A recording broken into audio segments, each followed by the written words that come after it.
सारे शौक पूरे किए मैंने। बाप की कमाई पर सारे शौक पूरे किए मैंने। खुद की कमाई पर तो सिर्फ ज़रूरतें पूरी करता हूँ। खुद की कमाई पर तो सिर्फ ज़रूरतें पूरी करता हूँ। हम कई दफ़ा कह देते हैं ना गुस्से में, इतना बड़ा तो हो गया हूँ कि अपने फैसले खुद ले सकूँ। लेकिन हमारे 1000 बार बहस करने पर, लड़ने पर भी जो प्यार से समझाए वो बाप होता है। पूरे परिवार का बोझ कंधों पर उठा सारी ख्वाहिशों को ज़रूरतों में बदल दे वो बाप होता है। कितनी दफ़ा कितनी आसानी से हम कह देते हैं, आपके पास मेरे लिए पैसे नहीं होते, आप मुझे कहीं घूमने नहीं जाने देते हो। फिर हम अपने ही बाप को किसी और के बाप से कंपेयर करते हैं।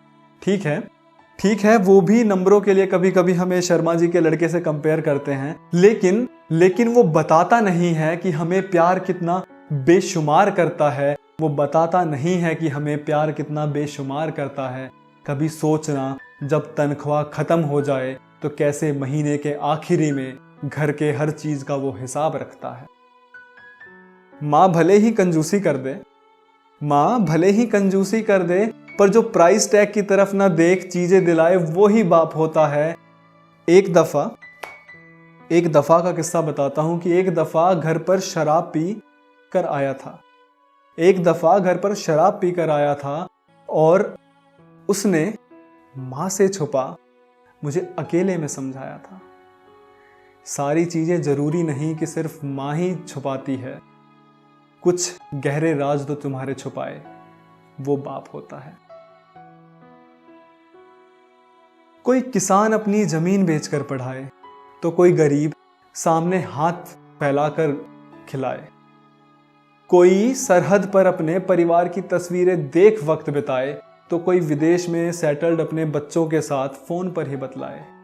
कोई तो परिवार की ख्वाहिशें पूरी करने के लिए एक साथ 2-2 नौकरियों पर जाए।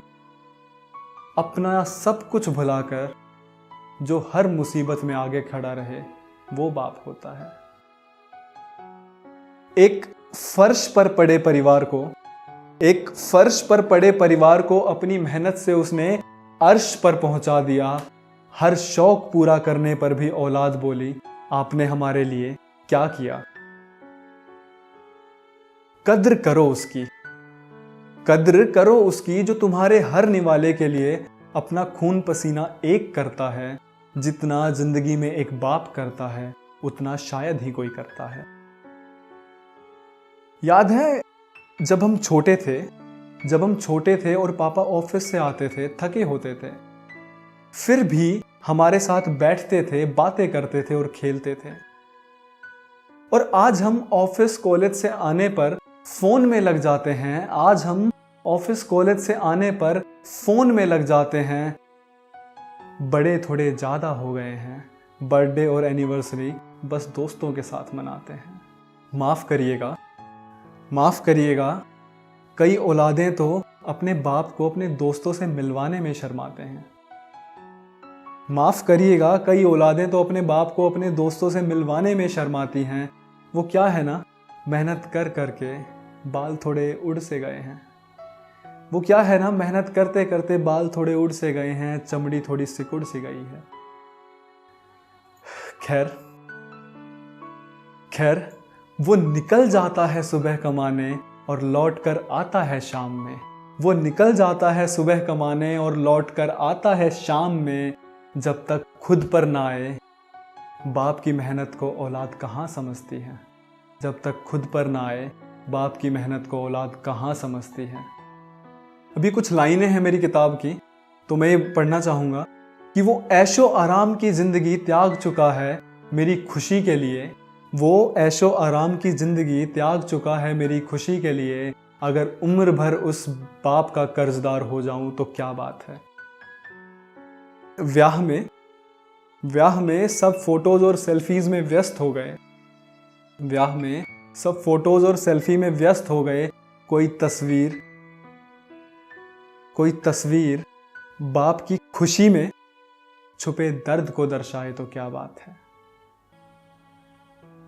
वो क्या है ना कि यार, इस पूरी कविता में मैंने जो इस्तेमाल किया है शब्द वो बाप है। मैंने कभी पापा नहीं बोला, पिताजी नहीं बोला, डैडी नहीं बोला, डैड नहीं बोला। उसके पीछे एक बहुत बड़ा रीज़न है कि हर कोई इतना खुश नसीब नहीं होता कि उसकी ज़िंदगी में बाप का प्यार हो। भगवान ना चाहते हुए भी किसी किसी बाप की उम्र काफ़ी छोटी कर देता है, तो जो उस परिवार को चलाती है ना, वो माँ भी किसी बाप से कम नहीं। और किसी किसी परिवार में तो अगर माँ और बाप दोनों ही ना हो, और जो उस परिवार को अगर कोई बड़ा भाई चलाता है और अपने छोटे भाइयों का ध्यान रखे, वो भी किसी बाप से कम नहीं होता। तो जो भी हमारी ज़िंदगी में हमारे लिए बाप है ना, उसकी कदर करिएगा।